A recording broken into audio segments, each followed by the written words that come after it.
Coucou tout le monde, alors j'espère que vous allez bien, ça me fait super plaisir de revenir en vidéo enfin. Donc effectivement comme vous avez pu voir j'ai survécu à mon opération mammaire. Donc bon, vous allez rien voir parce que j'ai un magnifique soutif de contention qui m'écrabouille les nichons. Donc vous verrez rien, mais enfin si un peu quand même, parce que j'avais vraiment que dalle et bon, bah, ça écrabouille tout. Hein.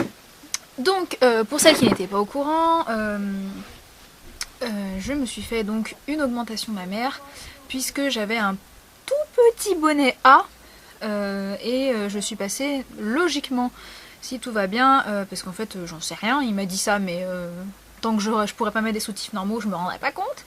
Donc je suis passée à un bonnet a priori B rempli, ce qui est bien, je voulais un truc naturel, qui fasse pas disproportionné parce que je suis quand même assez menue, enfin voilà, je fais à peine 50 kilos donc voilà, je voulais pas un truc complètement énormissime quoi. Bref, voilà, alors maintenant donc place au vlog, puisque je sais qu'il y en a beaucoup que ça intéresse, pour vous expliquer un petit peu tout le parcours qu'il faut faire pour se faire une opération mammaire. Alors évidemment je parle d'une augmentation mammaire parce que je ne sais pas du tout comment ça marche pour une réduction mammaire, voilà, ou pour une reconstruction etc. Donc je vous parle vraiment pour une augmentation mammaire, moi ce que j'ai dû subir entre guillemets. Alors, tout d'abord, je pense que déjà la décision, il faut la mûrir un moment. Moi j'ai mis 3 ans en fait à me décider à aller voir un chirurgien. Sachant que j'ai 27 ans, voilà, ça me trotte dans la tête depuis que j'ai 24-25 ans quoi. Je me disais, bon bah ouais, tu manques un peu de féminité, ça serait bien que tu aies de la poitrine, mais on a peur de l'opération, de l'anesthésie, etc. Et je pense que si vous n'êtes pas complètement prête, c'est pas la peine d'y aller. Attendez, avec le temps, ça se fera. Moi, voilà, je me suis décidée après. Je me suis dit, bon, bah là, c'est le moment. C'est pas à 80 ans que je vais le faire. C'est pas à 80 ans que je vais profiter d'avoir un peu de poitrine. Donc, c'est le moment. Et donc, j'ai pris rendez-vous chez. Enfin, j'ai regardé en fait sur internet. Vous avez la liste des chirurgiens agréés en chirurgie plastique et en particulier en chirurgie mammaire. J'essaierai de vous mettre le nom du site en dessous en fait. Et vous avez toute la liste des chirurgiens. Et en fait, j'ai vu qu'il y avait un chirurgien agréé qui exerçait à la fois sur Lyon et à la fois dans une clinique privée qui se trouve à, je sais pas, même pas 5 minutes de chez moi en fait. C'est une clinique où je vais très souvent pour d'autres choses, kiné, etc. Et donc je me suis dit, bon bah, ma foi, il est agréé, il a l'air bien. J'en ai parlé un peu à mon médecin traitant qui m'a dit qu'il était très bien. Bon, voilà. Donc j'ai pris rendez-vous et... Alors pour vous donner un ordre d'idée, si vous prévoyez une opération, une augmentation mammaire en tout cas, prévoyez un minimum de fonds de 4000 €. C'est vraiment le strict minimum je pense qu'il faut. Puisque, alors vous allez dire, ouais, elle est trop de la thune, elle a claqué ça comme ça. J'aurais peut-être pas claqué si j'avais pas... Enfin, j'ai gagné de l'argent en fait au jeu télévisé Apprendre ou à laisser qu'il y avait il y a quelques années avec Arthur. Le truc avec les boîtes là. J'avais gagné quand même une bonne somme d'argent, donc voilà, j'avais ça de côté et je me permets de faire ça parce que j'avais de l'argent de côté. Sinon, j'aurais pas pris... Enfin, franchement, si je touchais que ce que je touche tous les mois, je l'aurais sans doute jamais fait. Là, c'était l'occasion quoi. Donc voilà, donc rendez-vous chez le chirurgien. Bon bah faut pas être timide hein, parce que forcément il vous fait mettre seins nus et puis il vous tripote. C'est assez flippant parce que moi il m'a calé contre le mur comme ça, seins nus, puis il me dit ou alors on a celui-là qui est plus gros que l'autre, on a celui-ci qui descend à peu près à 2 mm machin. En fait il vous explique, vous avez l'impression que vous êtes un ovni des seins. Parce que vous rendez même pas compte, enfin vous vous rendez compte qu'il y a une légère asymétrie parce qu'on n'est jamais symétrique au niveau de la poitrine et au niveau de rien d'ailleurs.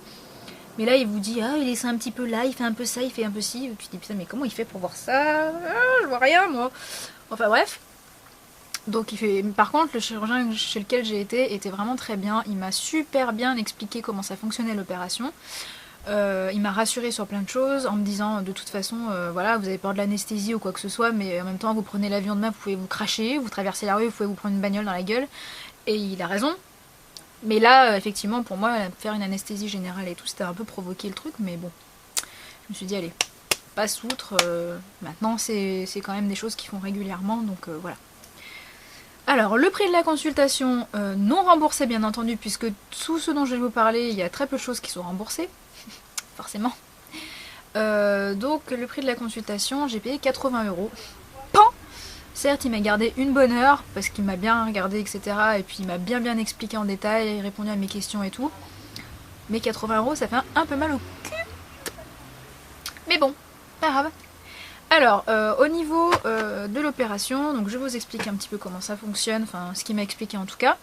Alors, pour les prothèses, déjà, vous avez deux types de prothèses, peut-être même trois, mais je dirais plutôt deux. Vous avez les prothèses rondes, ordinaires en silicone, que moi je porte actuellement. C'est celles qu'on voit de partout, hein, quasiment. Et vous avez les prothèses anatomiques, qui en fait sont des prothèses en forme de un peu de poire, donc qui ont a priori qui font un effet un peu plus naturel. Donc moi c'est ce que j'avais entendu dire, j'en ai parlé avec mon chirurgien qui m'a dit que honnêtement entre l'une et l'autre des prothèses ça donnait pas grand chose de différent quand on mettait pas des grosses prothèses en tout cas. Donc voilà. Ensuite pour l'anesthésie vous pouvez dans les trois quarts des cas, même plus, c'est je dirais même 98% des cas, c'est des anesthésies générales qu'il faut faire forcément. Et puis d'ailleurs je pense que c'est mieux parce que personnellement voilà, les voir s'activer autour de moi, autour de mes seins, ça me... Ouais, bof quoi. Et sinon, vous pouvez quand même discuter éventuellement d'une anesthésie locale si, par exemple, vous avez quelque chose que vous supportez pas dans l'anesthésie, enfin un composant de l'anesthésie générale que vous supportez pas. Vous pouvez faire la demande d'une anesthésie locale et voir si votre chirurgien serait d'accord, etc. Bon, moi j'ai pris la générale, j'en avais jamais fait. J'étais comme ça, trop peur. Mais tant pis, j'ai dit tant pis, de toute façon, moi je veux pas voir ce qu'ils me font, donc voilà. Ensuite, au niveau du placement des prothèses, alors vous avez plusieurs façons pour vous les placer en fait. Soit ils vous les placent devant le muscle, soit ils vous les placent derrière le muscle. Et maintenant il y a même une troisième façon de faire, ils vous les placent entre les deux, c'est-à-dire il y a le haut qui est derrière le muscle et le bas qui est devant. Ça apparemment ça risque d'être une des méthodes du futur, etc. Mais c'est pas encore bien courant. Voilà. Donc, pour les personnes qui sont assez fines, qui ont la peau fine, qui ont une petite cage thoracique, etc., de manière générale, ils mettent ça en rétro-pectoral, c'est-à-dire derrière le muscle pectoral, en fait. Voilà. Donc, moi, c'est ce qui s'est passé. Il m'a passé ça derrière le muscle. Donc, vous imaginez, il soulève le muscle, et il met la prothèse derrière. Vous imaginez la pression que ça peut faire sur le muscle. Voilà. Et pour les personnes qui ont déjà un peu de poitrine, qui sont un peu plus fortes, etc., et qui ont un peu plus de graisse, ils peuvent vous les placer devant le muscle, et dans ce cas-là, la douleur est beaucoup moindre, en fait, puisque vous n'avez pas le muscle qui est soulevé derrière par une prothèse, etc., donc voilà. Donc la douleur est moindre. J'aurais pu éventuellement passer par ce système-là, puisque je mets des petites prothèses, enfin j'ai mis des petites prothèses, mais j'ai préféré faire le choix le plus naturel. Voilà, j'avais pas du tout envie qu'on voit que j'ai des prothèses, qu'on voit la démarcation, le rond et tout horrible. Donc je l'ai mis en rétro-pectoral. Ensuite, donc pour vous placer les prothèses, il y a plusieurs façons de passer. Alors, soit ils vous ouvrent au niveau de l'aréole, au niveau du sein. Donc, c'est-à-dire, ils ouvrent... Alors, je vais le monter même si vous n'allez pas voir. Soit ils ouvrent, en fait, en bas du téton, là, comme ça, là. Claque dessous. Ou comme ça, là. Donc, vous imaginez, ils décalotent votre téton et puis... Voilà.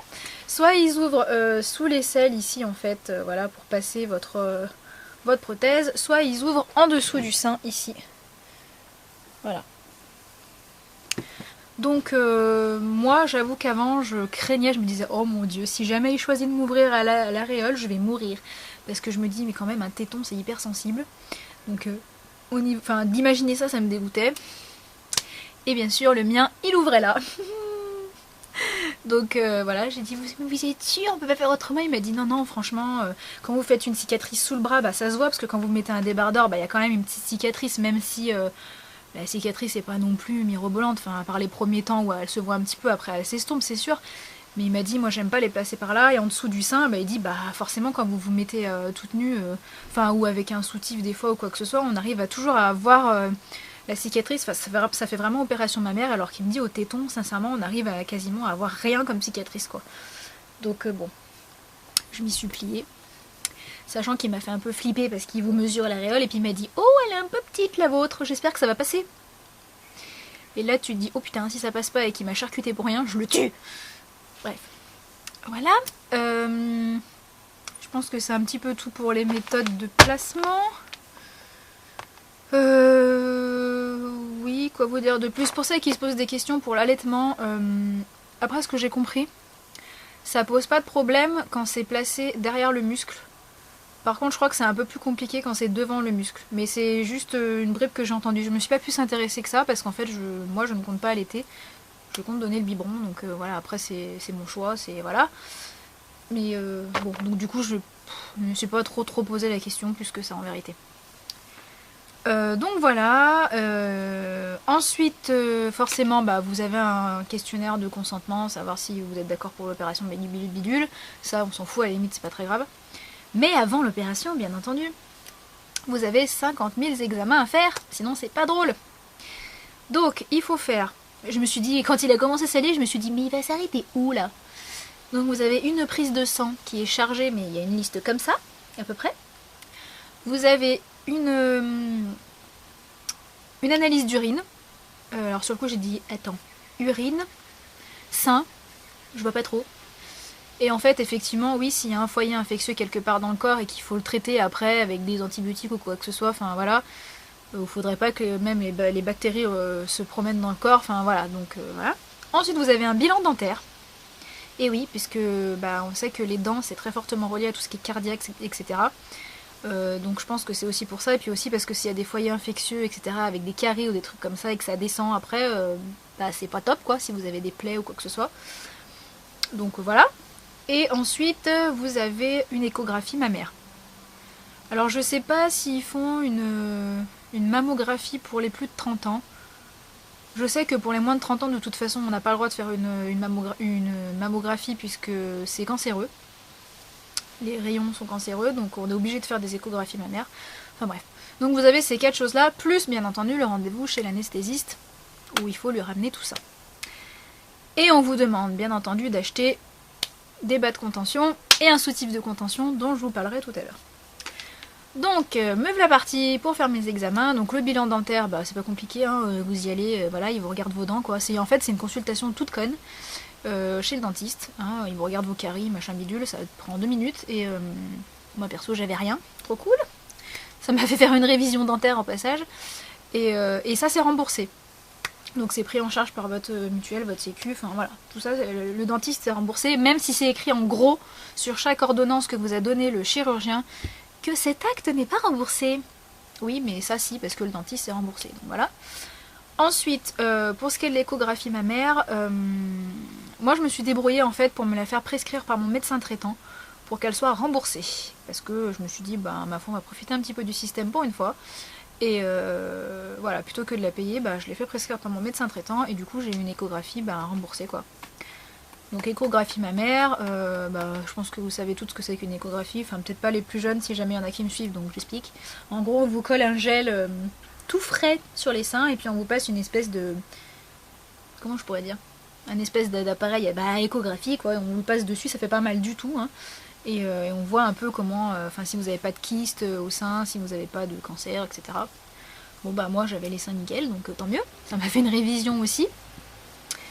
Ensuite, vous avez donc l'analyse urinaire et l'analyse de sang qui sont à faire à peu près 4-5 jours avant d'aller chez... Ouais, peut-être voire une semaine avant d'aller chez l'anesthésiste, parce qu'il faut qu'il ait des résultats qui soient neufs quand même. Donc l'analyse d'urine, c'est pas compliqué, vous faites pipi dans votre petit pot, hein, et puis ils vous analysent, donc personnellement j'avais aucun souci, donc tant mieux. Moi qui suis sujette aux infections urinaires, pour une fois, elles m'ont laissé tranquille. Et l'analyse sanguine, l'analyse de sang, en fait, tout ça, moi je me suis débrouillée avec mon médecin traitant aussi.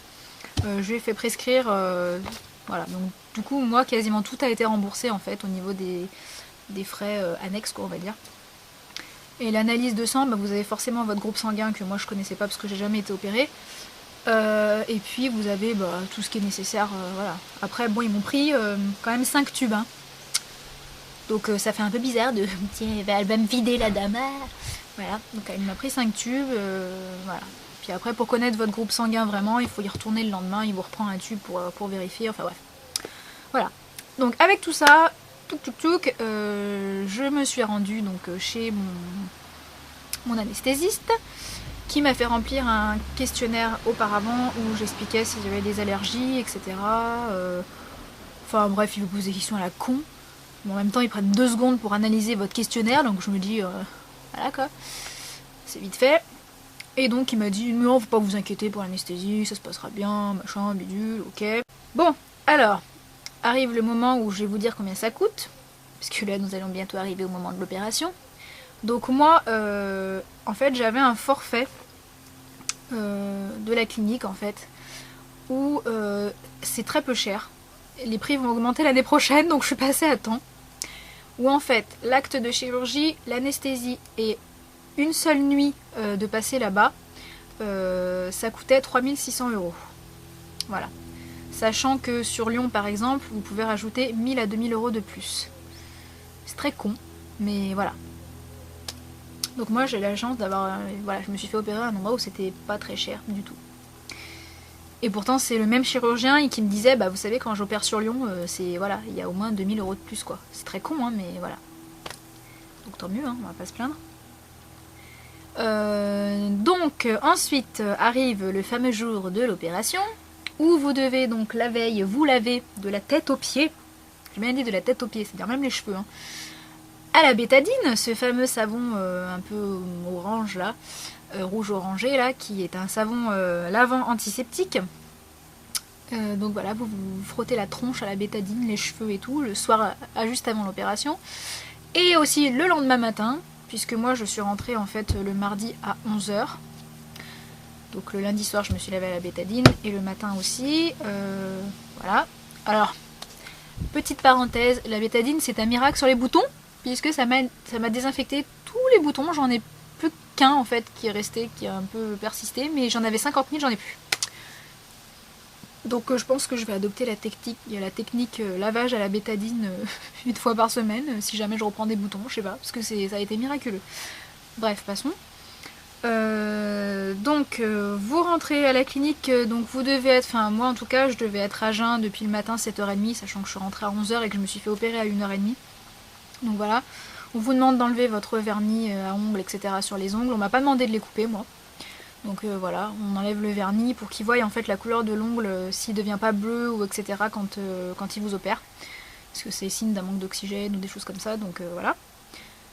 Qu'est-ce qu'il y a d'autre comme précaution? Bah vous enlevez vos bijoux, enfin tous les trucs habituels quoi, bref. Et donc vous devez arriver à la clinique avec vos examens bien sûr en plus que vous avez fait, et avec vos bas de contention, donc qui sont des bas absolument magnifiques que j'ai sur moi encore, hein, qui montent jusqu'en haut, hein, comme des bas, enfin très haut, ils montent très haut. Et avec ce fabuleux sous-type de contention que je vous montre. Regardez-moi ça, comme c'est glamour. Voilà. Et là vous vous dites, putain, quand je vais sortir de l'opération, je vais me taper les bas et le soutif, je vais être au top du glamour. Effectivement, je suis splendide. J'adore. Donc bref. Donc ils sont venus me chercher, ils m'ont descendu, ils m'ont donné 2-3 cachetons pour me shooter un peu, pour pas être trop stressée, bien que je l'étais pas vraiment, parce que j'avais vraiment envie de l'opération. Ils m'ont descendu, et hop, injection en intraveineuse, voilà, au bras, hein, de l'anesthésie, enfin bref, voilà quoi. Et donc je suis remontée, salle de réveil, je sais pas combien de temps je suis restée, j'ai dû rester à peu près 1h30, 1h30. Et ils m'ont remonté, et là, les ennuis ont commencé. Parce qu'il faut vous le dire, une opération mammaire, c'est l'un des trucs les plus... Enfin, je connais pas beaucoup d'opérations, remarquez, j'en ai fait qu'une. Mais c'est la douleur la plus forte que je n'ai jamais connue de toute ma vie.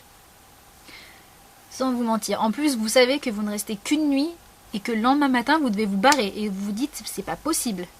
Là, il vient de me ramener dans ma chambre, il est 5 h. Je suis en train de mourir, et il veut que je sorte demain matin à 10 h. Non, c'est pas possible. Et ben si, je vous jure, c'est possible. Donc voilà, donc vous avez les seins qui sont complètement distendus, vous avez la tête dans le cul quand vous n'êtes pas en train de gerber. Enfin moi perso j'ai pas gerbé après l'anesthésie, mais il y en a plein qui gerbent apparemment. Moi j'ai pas gerbé, mais vous avez la tête dans le cul, vous avez mal, mais mal comme... Je peux même pas vous expliquer. Tellement la douleur est horrible, parce que derrière le muscle, bah forcément ça vous fait des espèces de grosses courbatures, mais quand je dis courbatures, c'est pas des trucs de... Voilà quoi, c'est vraiment de la courbature, t'as envie de pleurer quoi, mais même tu pleures tellement t'as mal quoi. La pire douleur toute ma vie, j'ai même dit à ma mère, putain si j'avais su que ça faisait aussi mal, je l'aurais pas fait. Pour vous dire à quel point, pourtant je suis pas une douillette. Donc voilà, donc j'ai passé une première nuit de chiottes où ils m'ont foutu des trucs en perfusion, des cachets en perfusion, des trucs pour m'hydrater parce que j'arrivais pas à manger. Ça a été une première nuit à l'hôpital de merde. Après, le lendemain matin, j'avais 10 de tension. Ok, ça fait pas beaucoup quand même. J'avais fait des malaises vagos à répétition parce que, je sais pas, je pense que j'avais chaud, enfin, je sais pas, ça allait pas. Et puis petit à petit, ça a commencé à passer et finalement, j'ai réussi à sortir de la clinique vers 13h30, même plus en fait. Je devais sortir vers 13h30 et finalement, je suis sortie à 16h. Oui, c'est ça. Vers 15-16h. Voilà, et ça allait quoi, à part la douleur complètement affreuse. Voilà, donc après, vous devez, donc quand vous sortez, vous partez, il vous enlève votre pansement en fait, qui vous a mis, voilà, enfin moi en tout cas. Et j'ai juste gardé en fait pour le moment le pansement en fait au niveau des tétons, que je dois garder pendant 15 jours, enfin il fallait plus qu'une semaine, mais normalement vous devez le garder 15 jours, où vous avez une infirmière qui vient vous changer les pansements, moi tous les 2 jours elle vient me désinfecter, elle vient m'enlever elle vient me changer les strips et tout ça, machin. Voilà. Vous avez des bas de contention, donc absolument magnifiques, à porter pendant 15 jours. Donc que la journée, pas la nuit, puisque c'est une opération qui risque pas tellement les phlébites. Donc voilà, vous pouvez les garder que la journée, mais ça suffit à vous saouler, je vous rassure. Et vous avez donc ce fabuleux soutif de contention à mettre. Je vous le remonte pour vous montrer à quel point il est sublime. Donc vous avez à le mettre la journée et la nuit. C'est-à-dire vous pouvez pas l'enlever sauf quand l'infirmière vient vous refaire vos points et quand vous voulez vite fait vous lavez, mais voilà. Sachant que pour se laver, je vous avoue que les 2 premiers jours, j'ai même pas essayé de me laver tellement j'avais mal. Je me suis dit si je me touche, je vais mourir. Voilà. Puis après, bon, vous vous lavez doucement, mais je vais pas sous la douche en fait. Enfin, je me passe pas les seins sous la douche parce que même si les pansements sont a priori imperméables, j'ai pas trop confiance. Donc je préfère me laver aux gants. Voilà. Donc le soutif jour et nuit, ce qui est très con, c'est qu'ils vous en prescrivent qu'un seul et que vous êtes censé pas l'enlever. Comment vous le lavez?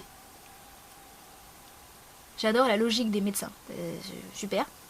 Donc du coup je suis allée m'en racheter un deuxième, sachant que les bas de contention coûtent à peu près dans les 60 € je crois, 50 ou 60, ouais 60 € je crois. Et que le soutif coûte à peu près 40 €. Donc en fait c'est un soutif... Vous voyez, il vous tient, voilà, c'est un truc qui tient bien. Et en fait, au-dessus, vous avez une barre ici.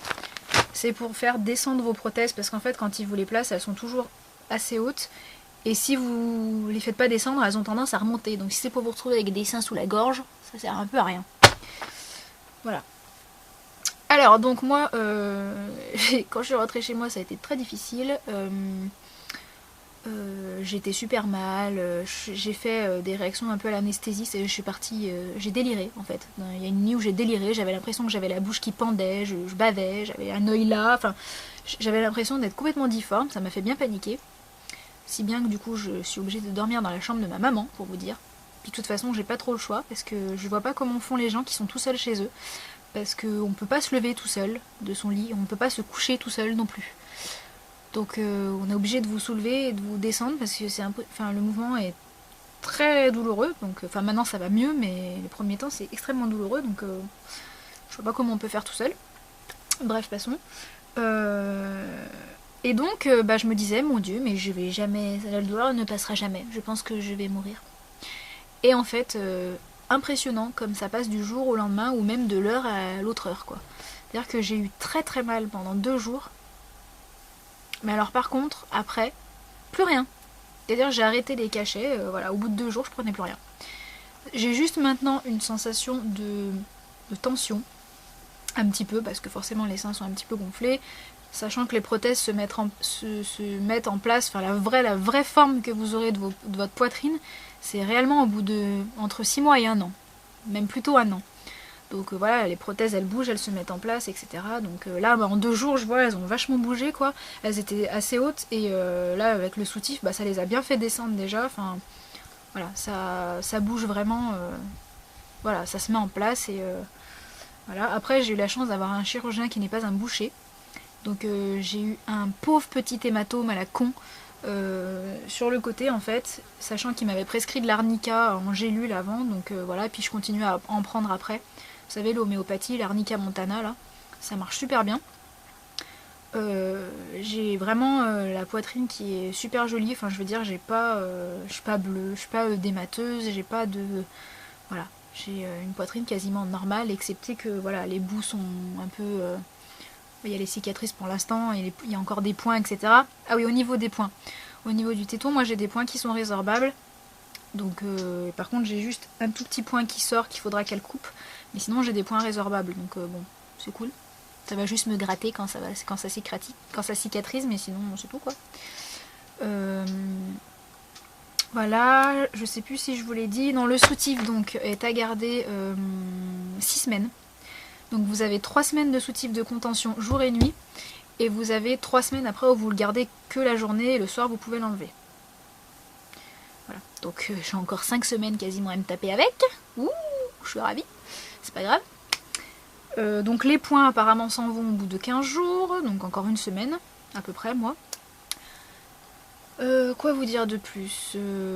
Oui, c'est une galère monumentale pour se laver, hein, puisque je ne me suis pas encore lavé les cheveux. Ça fait plus d'une semaine là que j'ai les cheveux dégueulasses.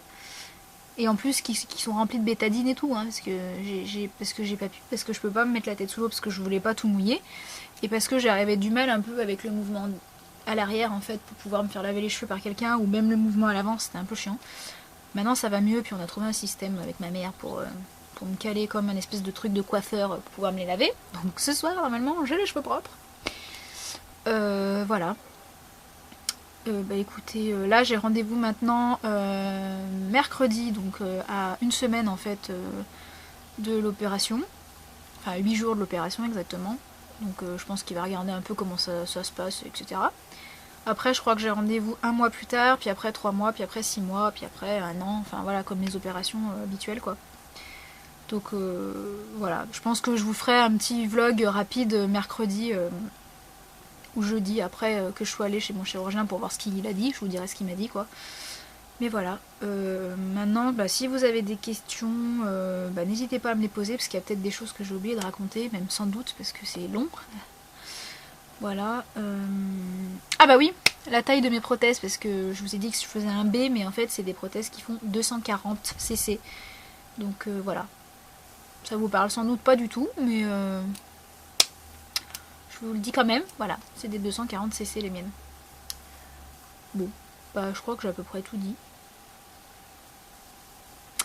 Donc bah, si vous avez des questions, n'hésitez pas à me les poser, j'y répondrai avec plaisir, quitte à y répondre dans la prochaine vidéo que je vous ferai, voilà. N'hésitez pas à me les poser, voilà, maintenant je pense que c'est intéressant d'avoir mon opinion sur cette opération. Pour le moment je trouve que j'ai eu relativement beaucoup de chance parce que le résultat est franchement joli et que voilà, je suis pas tombée sur un boucher, j'ai eu très peu d'hématomes. Ah, j'ai oublié de préciser, j'ai eu des drains. Donc c'est des espèces de tubes qui vous enfilent sous la peau, qui aspirent en fait toutes les saloperies bah, qu'il peut y avoir, le sang, le pus ou les machins comme ça qu'il peut y avoir quand ils vous opèrent. Donc j'ai eu ça pendant toute une nuit en fait. Et ben ça fait un peu mal les drains. Enfin c'est un peu gênant, c'est un peu chiant et c'est ça qui m'a fait des hématomes en fait, un peu.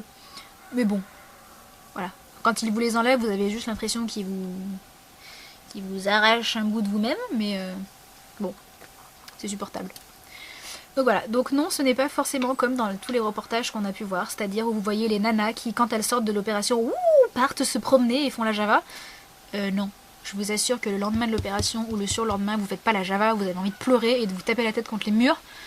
Donc voilà, et je trouve qu'encore je m'en sors bien, parce que pour dire qu'il m'a mis en rétro-pectoral, j'ai eu que 2 jours de grosses douleurs, et après c'est passé. Donc je trouve que je m'en sors pas mal. Par contre, forcément, vous avez la tête dans le cul à cause de l'anesthésie. Moi, j'ai fait que dormir, hein, voilà, je m'endormais dans la journée. Voilà, mais ça, c'est normal. Il faut avoir du repos. La nuit, vous avez tendance à cauchemarder après l'anesthésie, etc. C'est normal aussi. Voilà, et ben c'était un peu long, mais voilà. J'espère que vous irez jusqu'au bout. Je vous fais plein de bisous à toutes, et puis à bientôt pour une nouvelle vidéo.